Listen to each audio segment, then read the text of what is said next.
Girl with 1,000 Stories. Chapter 2. The Runaway.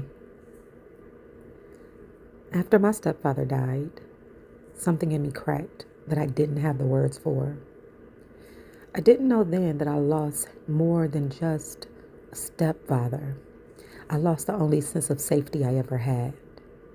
I didn't understand that the fear I carried since I was 8 years old came roaring back the moment he left this world. All I knew was that home didn't feel like home anymore, and neither did I.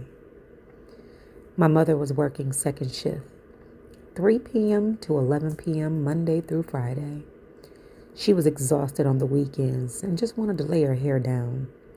Back then, I didn't understand her tiredness.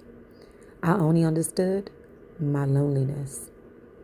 I wanted her attention, her time, her presence, but she didn't have much to give, and I didn't know how to ask. I felt unheard in a family where they told you how to feel instead of listening to how you actually felt. So the emptiness inside me started slipping out sideways. I didn't cry.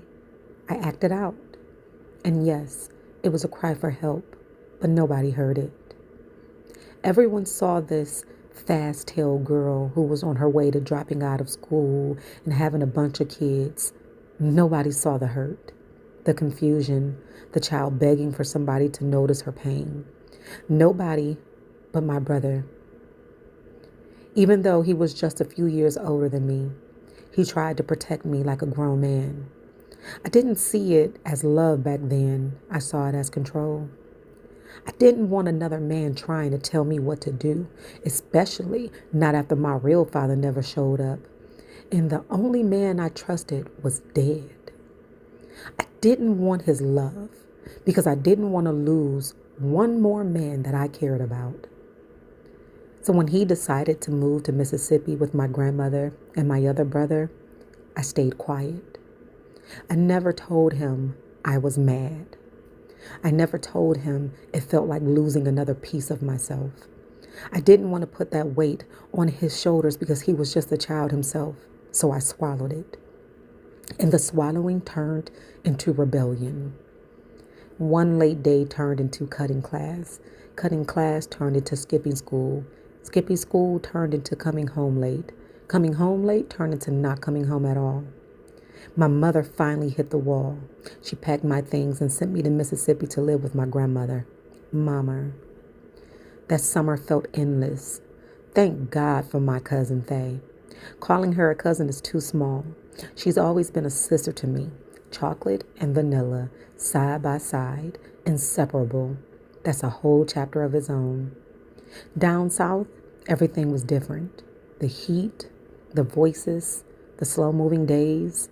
We couldn't understand half of what the country boys were saying.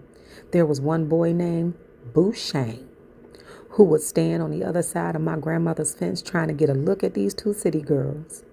The moment he saw my brothers coming, he'd run like he depended on it and whispered, "Don't tell him I was out here." And the storms. Lord, the Mississippi storms aren't storms. Baby, them things are events. They and I would be in separate beds, wide awake, listening to the wind slam against the house like it wanted to carry us off. My great-grandmother, Sweetie, was in the next room, crying in agony because diabetes was taking her body piece by piece, first a toe, then a foot, then a leg.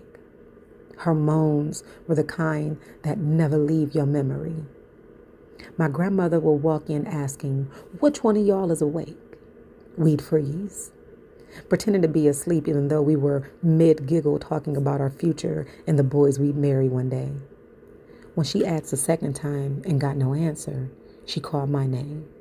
"Megan, get up." I'd groan, "Why me?" But I always got up because I didn't want to see what was going to happen if I didn't get up.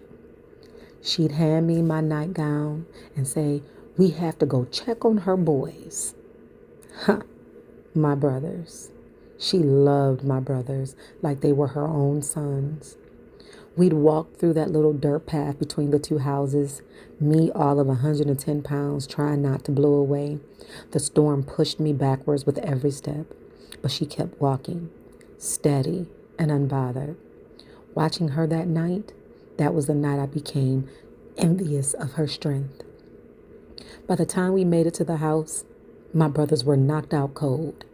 They were used to sleeping in this Wizard of Oz, Mississippi weather.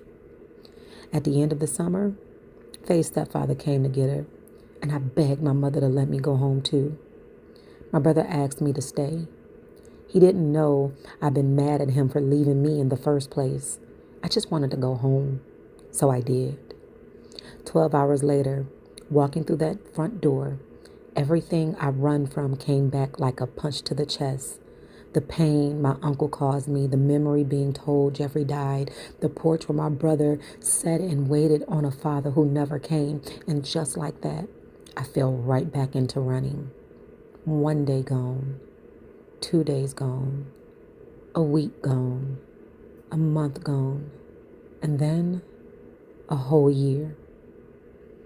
A whole year my mother didn't know if her child was alive. A year of her losing sleep. A year of worry. A year of heartbreak. And that year broke me in ways I didn't know how to explain. I was drugged. I was raped. I fought men and women to survive. I saw things no child should see. And still, I held on to that little orange New Testament Bible my Uncle Fred gave me one Christmas. It was the only steady thing I had left. My faith wasn't fancy. It wasn't loud. It was survival. What was I running from? Only now, as a grown woman, do I see it clearly. I was running from myself. I thought I was running from childhood pain, but I was becoming the very fear that chased me, the fear of being left. So I beat everyone else to it. I left first. I left before anyone else could ever leave me again. If any part of my story feels like yours, hear me with your whole heart. You don't run because you're reckless. You run because life taught you that standing still gets you hurt.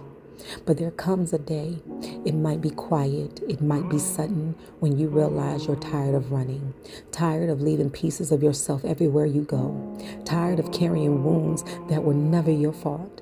And that moment, that's when you start coming home to yourself. Not all at once, not perfectly, but step by shaky step. You don't have to be who your pain tried to turn you into. You can choose differently. You can grow differently. You can love differently. Most importantly, you can stay. Not for them, for you. Because no matter how far you run, you are still worth returning to. Ashe.